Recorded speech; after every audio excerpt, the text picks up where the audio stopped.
All right, guys, welcome in. A happy Monday fun day here at Wager Talk TV. I think it's Wager Talk. I'm pretty sure it is. We've got college basketball on our mind. What, 15, 16 games, something along those lines. Light card tonight. Two games that I know a lot of folks are going to be interested in. A big conference, a lot of mid-major stuff, but doesn't mean we're not going to be able to find an angle or two that we can play upon here. And we've got three of the best to help us navigate through that.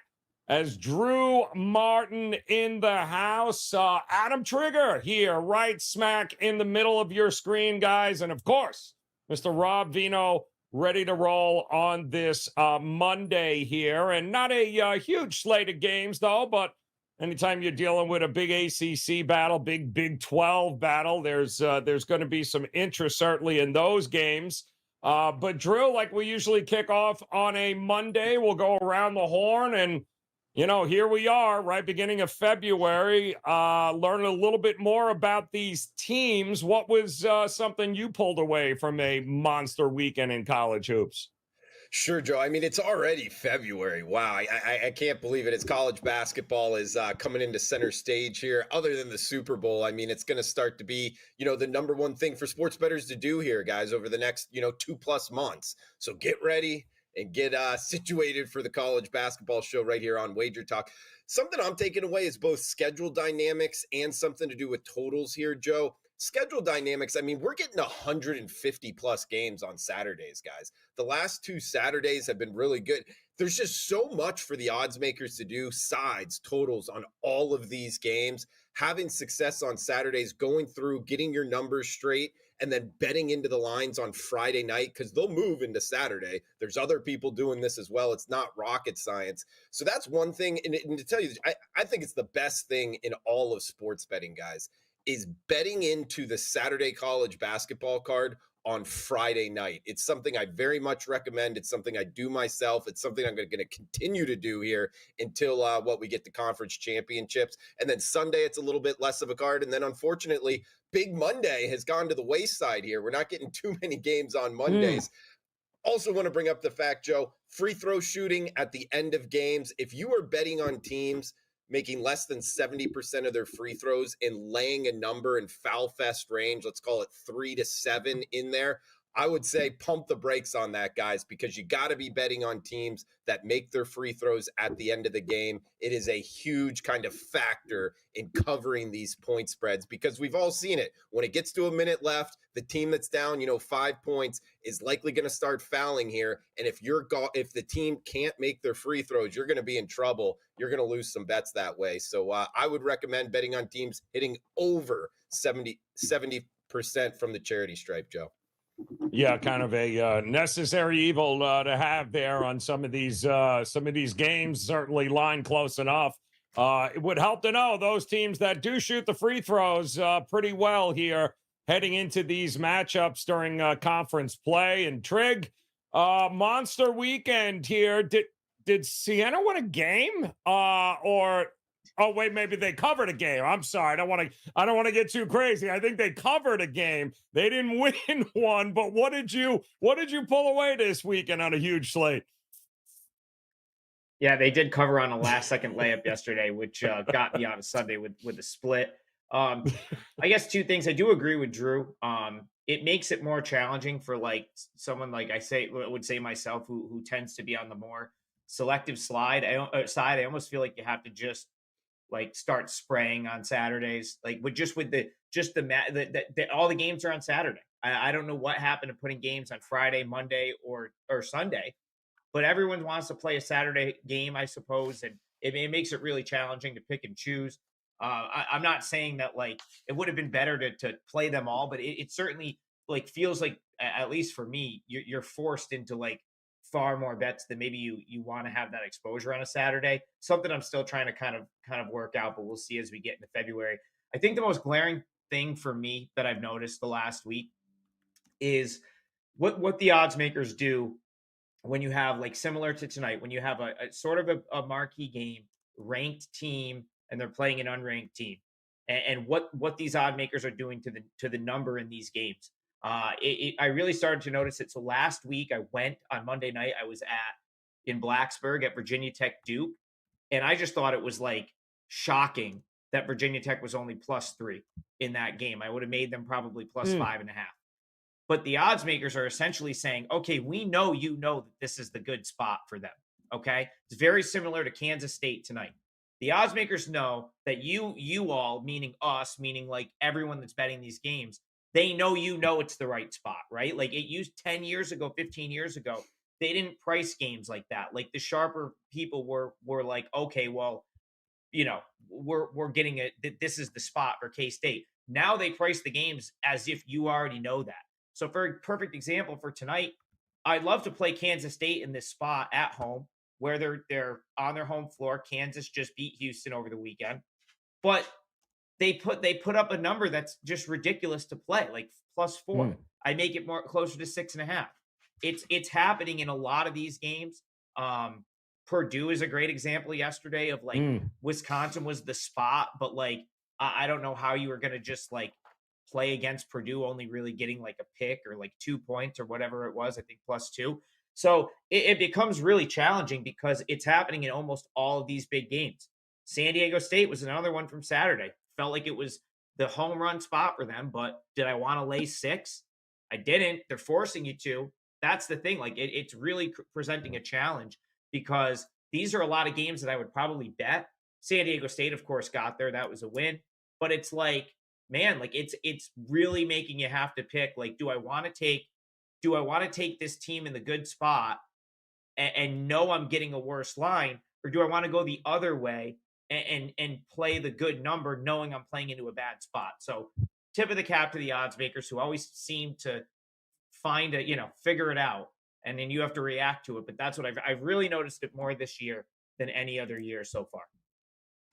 I would imagine there were a lot of people debating on whether or not to lay the 17.5 last night with Arizona, and then maybe pretty thankful that they didn't after they sort of started that game. So, yeah, they kind of are forcing the hands this season, and it's getting tighter, obviously, as the season rolls on here. And Rob Vino, no doubt you've noticed that as well, certainly from a totals perspective, as as we get to February here, even those numbers are getting a bit crazy here because of the spots, and the books know this. What did you pull away this weekend here out of college basketball? Well, I'll go individual teams, Joe, but real quick to your point, I mean, Kentucky and Tennessee, what they score 199 points. Yeah. The offense in a lot of these games is outrageous. Right? I remember I was on a show Friday night, and that total was open like 160 or was near 160. And the prevailing thought was, how are they going to get to 160? But Tennessee is not your typical Rick Barnes defense anymore. They get up Right. and down. We've seen high scoring affairs against really good defensive teams with them. Wisconsin's another one, right? Wisconsin, we used to be able to count on as being an under team, no more. And we see the movement in their totals as well, evidenced by yesterday's number that was posted against Purdue. But let me say first, I'll single out the Big East.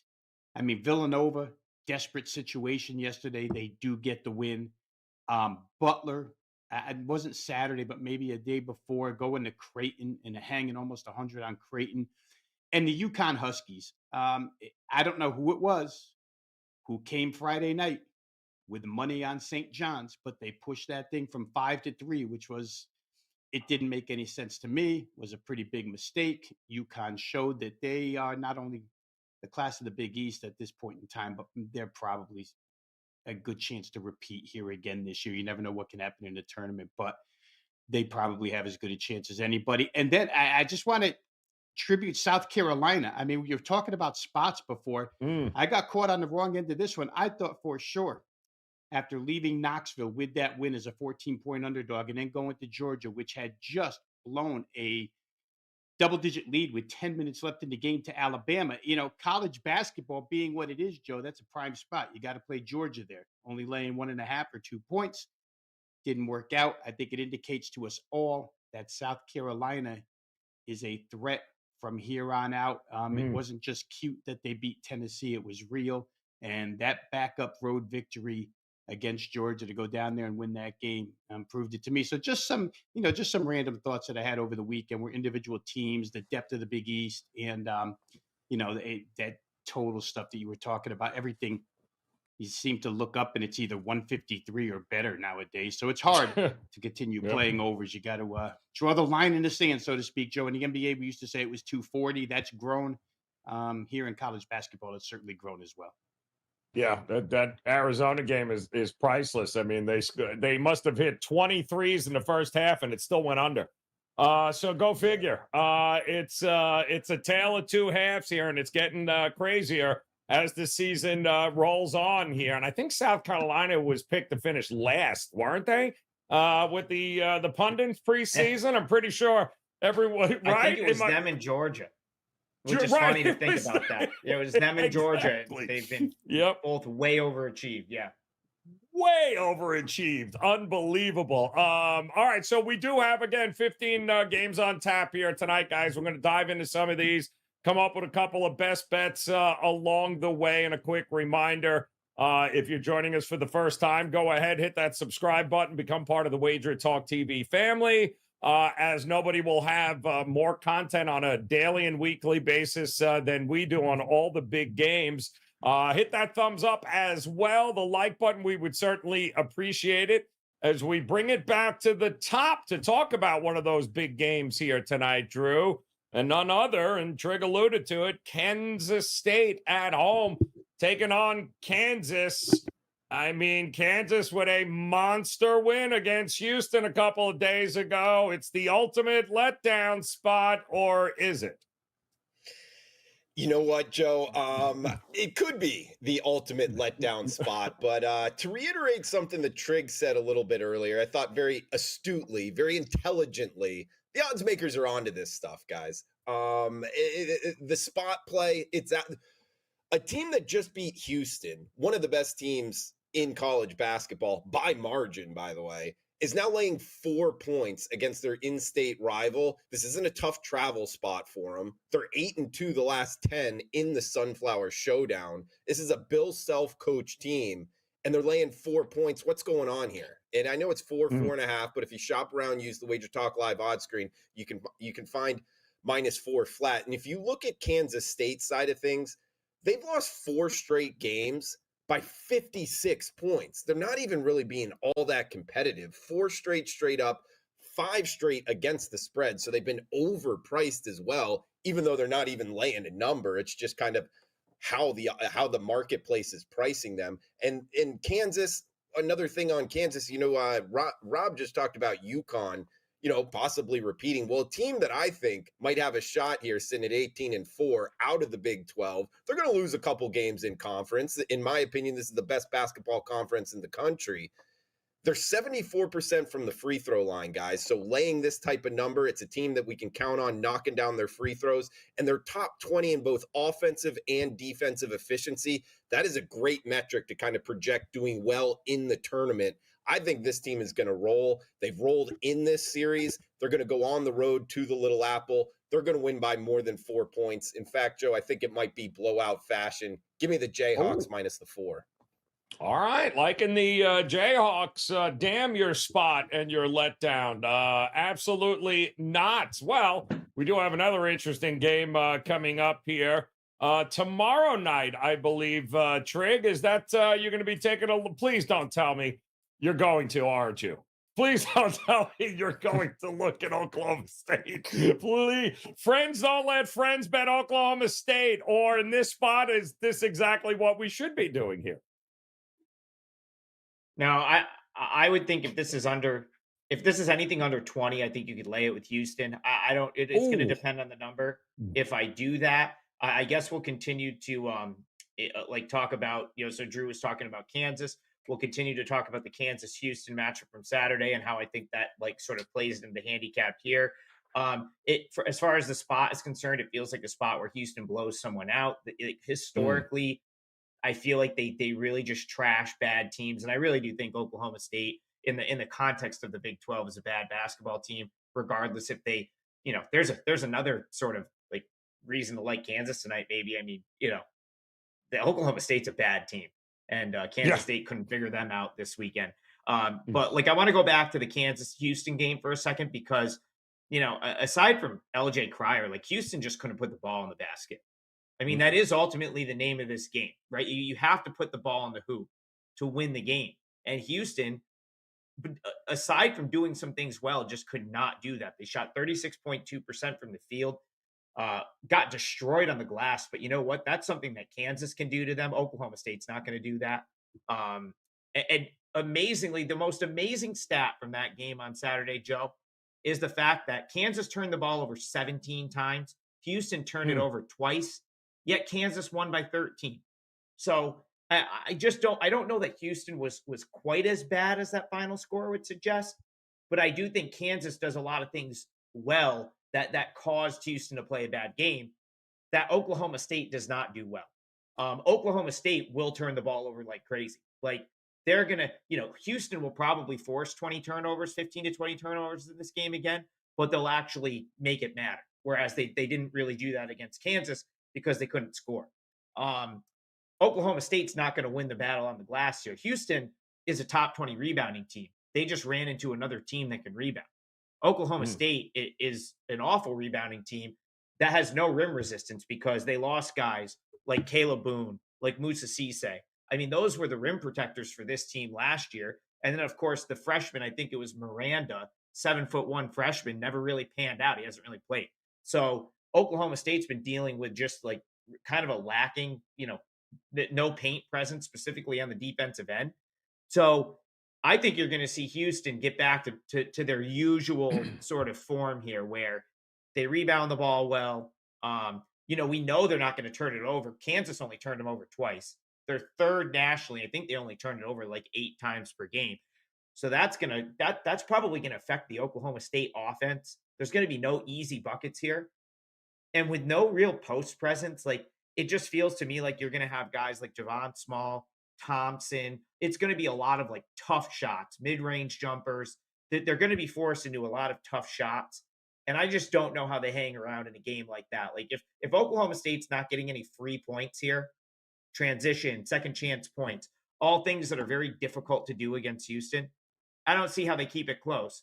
And I could see Houston in the mood to pour it on, right? Like, they kind of had a tough week last week, tough game with Texas, really an ugly showing against Kansas. So it feels to me like Houston's really going to be like, in the mood to get right after a couple of those results.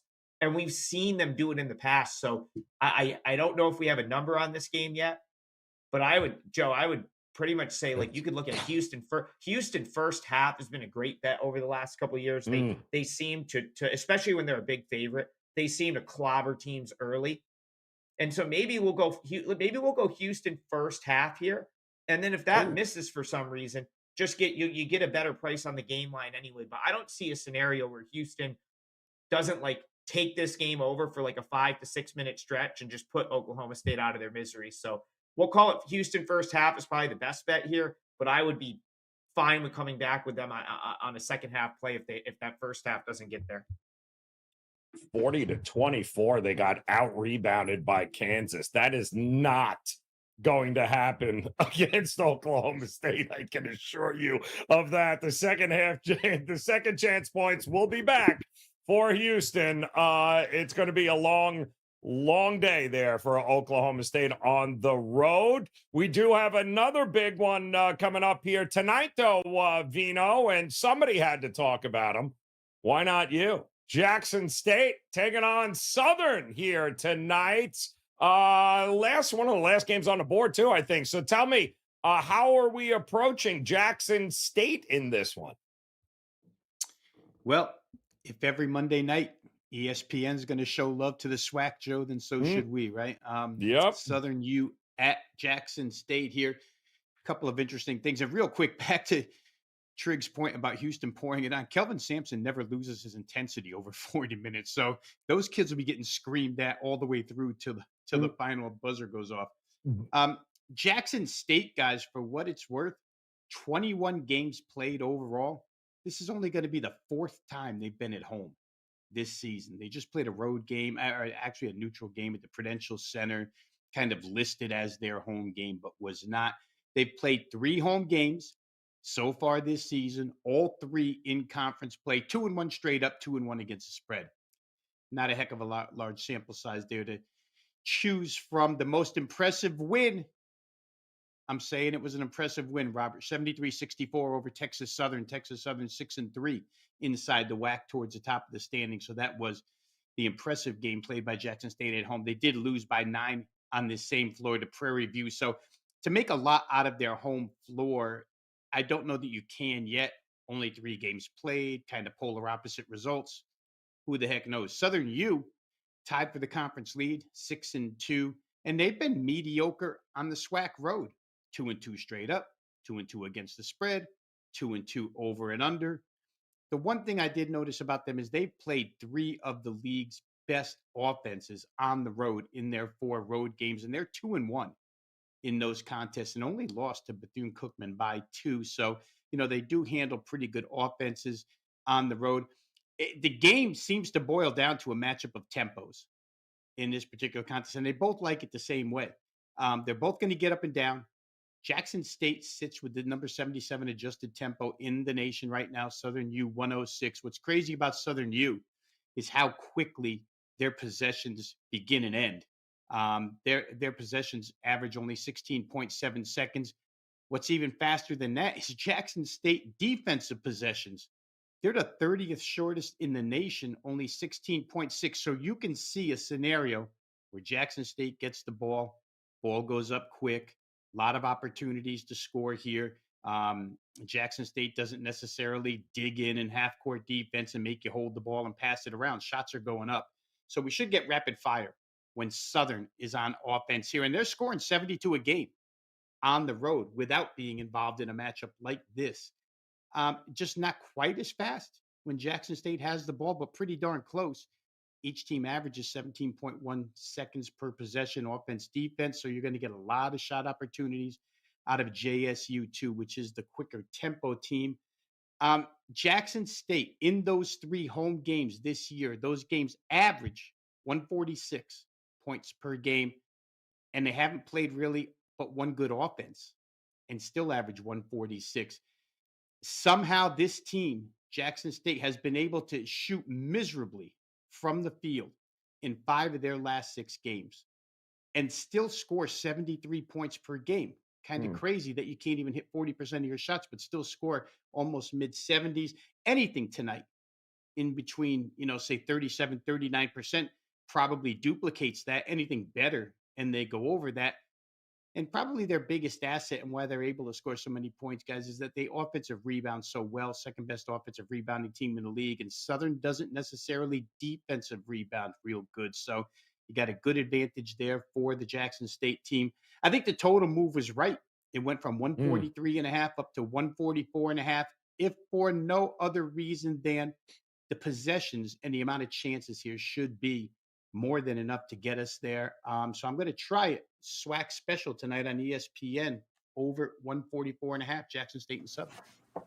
All right, there you go. It's on TV. Might as well get a piece of it there. Southern taking on Jackson State here tonight. So there you got it. We got 3 big game breakdowns.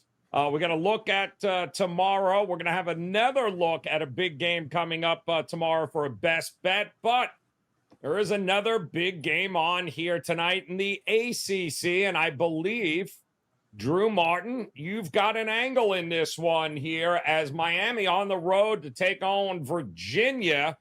Not been a great run against Virginia over the last couple of years, but I do think it's up to maybe even 6 in some spots here. So a lot of love for Virginia at home here. Both teams, I think, played Saturday? So what gives here, Drew? What are we doing with this one? Yeah, Joe, 6 is out there, guys. And I'm taking the bait on the Miami Hurricanes here, +6 for a couple different reasons. First, I'll start off on the UVA side of things. They have won 6 straight games, guys. But when you look at who they beat, there's not a whole lot of meat on the bone. Yeah, they beat Clemson, but they only beat them by 1 point, not by 6 points like this number is. Outside of that, it's kind of been the teams that are a little bit more down this season in the ACC, like Georgia Tech having a down year. NC State took them to overtime. Louisville and Notre Dame both, not squads that we've seen in the past from those two programs. So I'm not giving them all that much love coming into this game. And looking at the Miami side of things, they've already gone on the road into Blacksburg. They're 1-0 in the Lover State. They won as a dog outright. This is a team that's top 20 in the country in effective field goal percentage. And I like this matchup because if you're going to play Virginia well and beat Virginia, or at least stay within 6, you got to shoot the ball well. They play that pack line defense. You got to be able to shoot. Miami, it can shoot very well. Pack, their guard, he's going to have a shot to play in the NBA.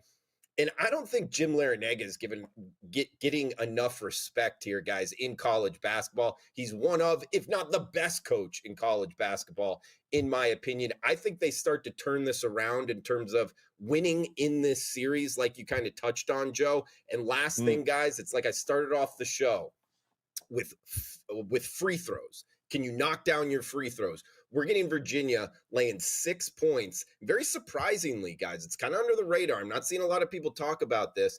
Virginia's not shooting free throws very well. Recently, for the full season, they're only 65% free throw percentage, whereas Miami's 78% free throw. That's a huge discrepancy here, guys. I think from the charity stripe, I think Miami knocks down their free throws.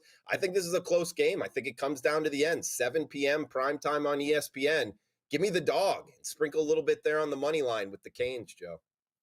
If I'm not mistaken, I believe last year Miami actually finally beat Virginia in Miami, if I'm not mistaken. It was a 2. I think the spread was 1 or 1.5, and I think they won by 2 or something along those lines. It was, am I right?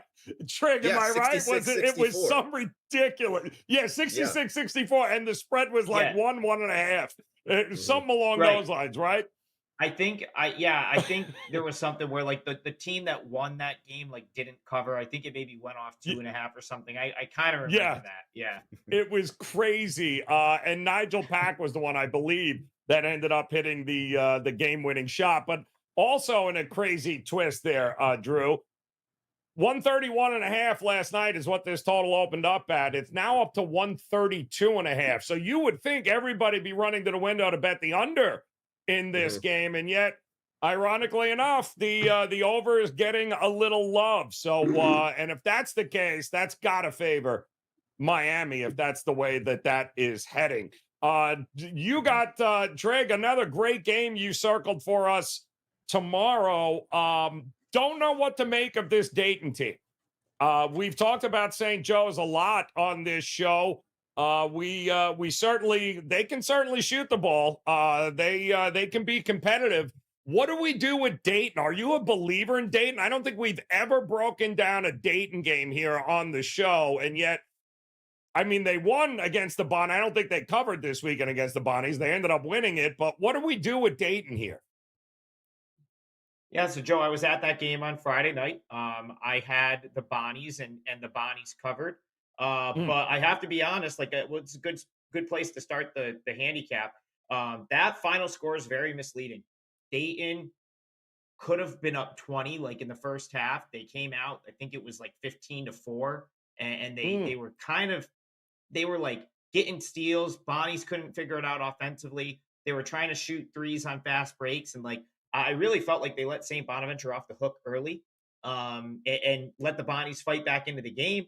And then at the end, they went up like 11 or 12, and St. Bonaventure hit like 2 or 3 like very difficult outside shots to essentially backdoor that number. Game landed 5, so that was one of my wins over the weekend. I cashed with St. Bonaventure plus 7.5. But I got to be honest, I have a newfound respect for Dayton after getting to see them up close and in person on Friday. I actually there's no doubt in my mind at this point that Dayton is the best team in the A10. Like going into the weekend, I was like, okay, we got to respect Richmond. VCU's coming along. Even Loyola Chicago's, winning games. But now, without a doubt, Dayton is the strongest team in that conference, and it's because of Deron Holmes. I mean, what an absolute monster that dude is. 34 points. I think he had 7 boards, 4 block shots, making great passes. He's all over the floor. He's as complete of a player that I've seen in person this year. Just both ends of the floor, offense, defense. He's a total game changer. The guy's hitting 57% from the field. I mean, props to Anthony Grant, who I think he Mm. kind of like held his minutes off a little bit early in the season because he's only averaging like 28 minutes a game, but now he plays like 35, 36. I just think he probably, maybe knew that that was going to be the case. And now he's got him fresh. And he just dominated anyone that tried to guard him. And that's where I think it's going to be a big issue because St. Joe's does not guard on the ball well. They're not good. They don't guard one on one very well at all. I think that's where St. Joe's maybe struggles a little bit is their defense. And Dayton just has the absolute right mix to just throttle this team. Like they're going to have to account for Holmes. And if they do, and if they respect it, like similar to St. Bonaventure when they blew out St. Joe's, if they respect Dayton's ability to go inside or get to the rim, it's going to leave shooters open. And Dayton is actually 8th nationally in 3-point shooting. Not something I realized. I missed that. Like that, I wasn't aware that Dayton was as good of a 3-point shooting team as they are. But they've been top 10 all season, and it's going to be pick your poison here for St. Joe's, and I don't think it's going to end well. I'm going to go back to that St. Bonaventure game for a second, Joe, because Mm. it's a very similar situation. So the game I'm referencing happened 2 Fridays ago. It was in Olean. It was St. Bonaventure, St. Joe's. And basically, St. Joe's had to figure out how to guard Chad Venning, how to stop Flowers off the dribble. And they decided to do those 2 things and just left 3-point shooters open. And Daryl Banks torched them for like 30. He hit 7 threes, and St. Bonaventure won by 20. So it feels to me like that's probably what happens here. You're either going to get a lot of open threes, or they're going to try to take the perimeter away because Dayton's a good 3-point shooting team, and Holmes is just going to absolutely feast inside. I just don't think anyone on St. Joe's can guard him. And again, I just think that there's a big enough gap between these 2 teams. I might not have thought that a couple weeks ago. Now I do. So Dayton Flyers, I don't know what the number is. I'm looking on the odds screen here. We do have a minus 20 for Houston, which is what I made the number in that Yeah. game. We don't Yep. have Dayton odds yet. But if they're reasonable, I'll be on the Flyers tomorrow, Joe. I believe they won both games last year, Dayton, including And also, in the Joe, this is Atlantic my 10. new. I don't know if you can see it, but this Oh, is yeah, well, this is my new. oh, That's my new. very nice. It's my new favorite piece of clothing. The baby blue Yeah. Dayton hoodie. My new favorite piece of clothing. What? So it's funny you went to UD Arena. We were talking about this last week because I know they begin the tournament there. I mean, it's a big facility. How impressed were you? Oh, it's awesome. It's so nice. They put a lot of money into this place. Yeah, it is big. It's like 13,000. It was sold out. Phew. The crowd was fantastic. That's a great basketball town. Really? They show up for every game. They don't show up for Wright State games though. I noticed that, but they do show up at the UD Arena for every game. Interesting. I think the reason it's there that they picked there's like 4 airports within like an hour. I didn't realize that Dayton was so close to like Cincinnati. It's like an hour from Cleveland. It's like an hour from Columbus. So like it's probably just easy for them to use, but I do think they put a lot of money into that arena because of the NCAA tournament being there. Oh, It is yeah. absolutely gorgeous. I was blown away.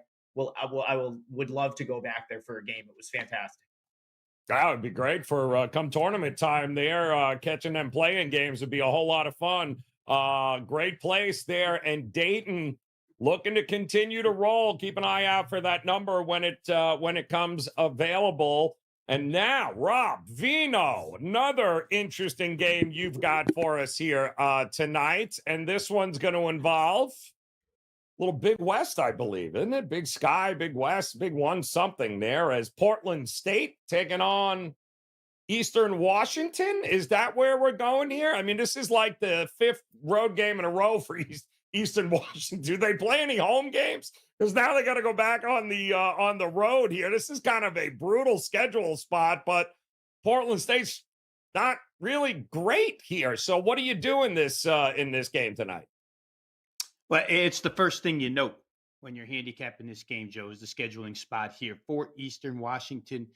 3rd straight league road game in 5 days. They played both of the Montanas prior to this. And for Portland State, this will be their 4th straight home game. So you can't have it any better rest advantage wise or, scheduling advantage wise than Portland State has it here. They played earlier this year. We can reference that back on December the 28th at EWU. Eastern Washington was a 3-point favorite, Joe, less than they are here tonight. Total was 151.5. They won that game by 34 points, 91 to 57. Shot 53.4 from the field, but how about 57.9 from three? Absolutely destroyed Portland State on that day. I think the line move here towards Eastern Washington, a little bit injury related, if not totally injury related. Point guard for Portland State, Ismail Habib, a transfer in. Is their starting point guard. Ankle injury, had 16 straight starts, did not play Saturday against Sacramento State, not likely to play here. They win that game against Sacramento State, 58 to 51.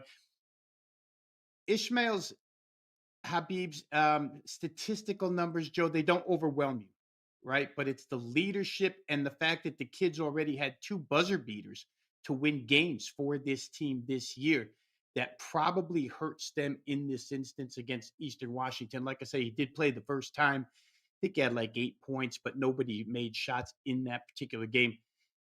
Also, I have to note that Sacramento State probably didn't take advantage of the team missing a starting point guard because they play so slow. They just don't force you to be rushed with the basketball. Their tempo is one of the slowest in the NCAA. It's the exact opposite of what Eastern Washington's going to bring to the table. They will pressure a little bit as far as pace, tempo on ball is concerned. They're the number 1 tempo team in the Big Sky. So within 3 days, you get 2 polar opposite teams, and the one you're bringing into your gym tonight blew you out by 34 the first time with your starting point guard. So it's a difficult spot for them. Eastern Washington right now, just a juggernaut inside league play. 8-1 is their record. They're the number 1 offensive efficiency team. They're the number 1 defensive efficiency team. And if you go through the 8 categories that Ken Palm uses to create these adjusted efficiency numbers, Eastern Washington ranks either number 1 or 2 in the 8 offensive categories, and they rank number 1 in 4 of the defensive categories. They're just crushing this league right now. Portland State, good defensive team. In fact, by Big Sky play numbers, they're an elite defensive team. However, offensive, very, very sporadic. In fact, in a couple of articles I read, they really wonder, even the Portland State writers, whether or not they can keep pace offensively here. I don't think they can.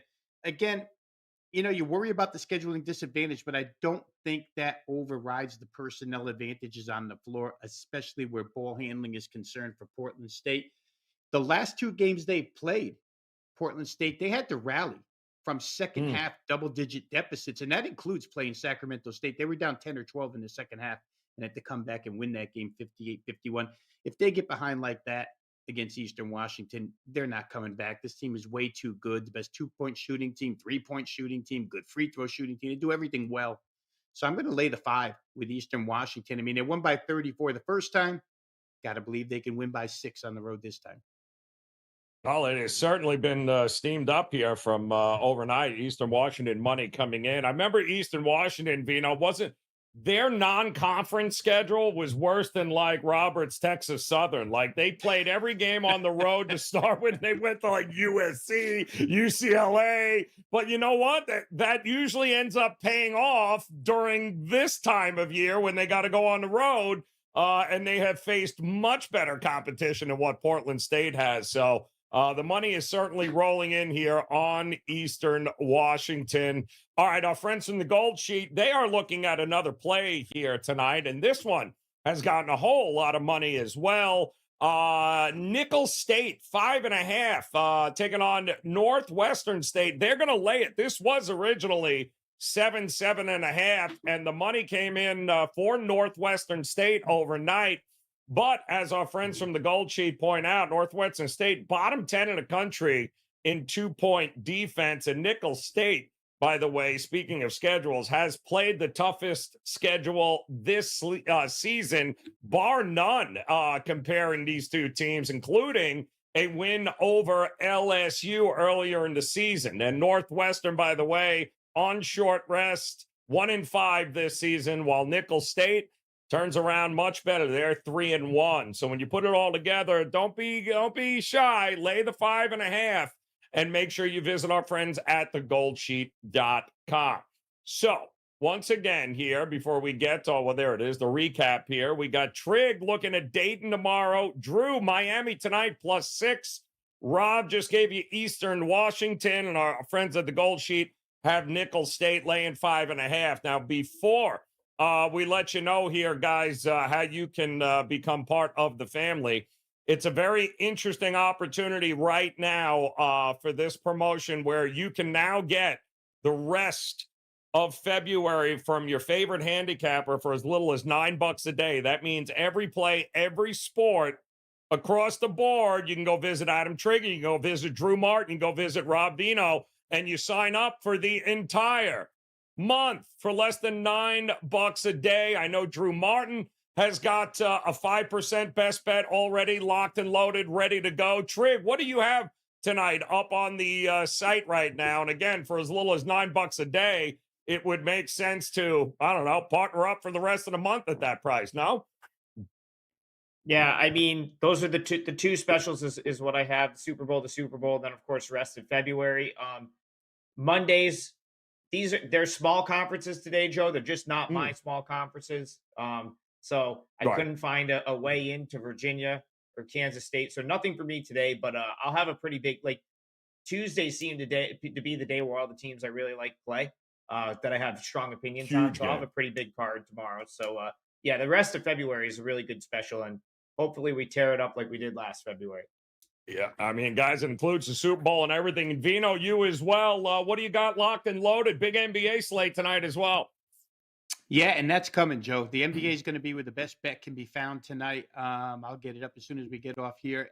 Obviously, I just gave my college play here on the show, the EWU side, so you guys got that one. But NBA, we wait till a little later in the day with this NBA stuff, but we're coming with the best bet here. So, and again, Super Bowl stuff. Let me just mention real quick that my Super Bowl stuff, best bets included, will be up and available by tomorrow morning. So again, good reason to get the package. Get involved with props here, Joe. I think I have 8 props listed here for the clients. So 8. Be a big week. Be a big week here in the San Francisco Kansas City game. Lacquer. I thought for sure you'd have at least 16 or more ready to roll in that. And oh yeah, by the way, I hate to mention it, but I'll mention it. Pitchers and catchers have been seen in my area, so hard to believe baseball season is just around. Have you seen the spring training hats? I'm sure Drew Martin will grab one of those. Yes, because they look awesome. Yes, his hat game is great. Drew, have you seen the new spring training hats yet? They're fantastic. He actually did, and now he's speechless. It's kind of amazing how we. Way to go, Drew! You just Outstanding.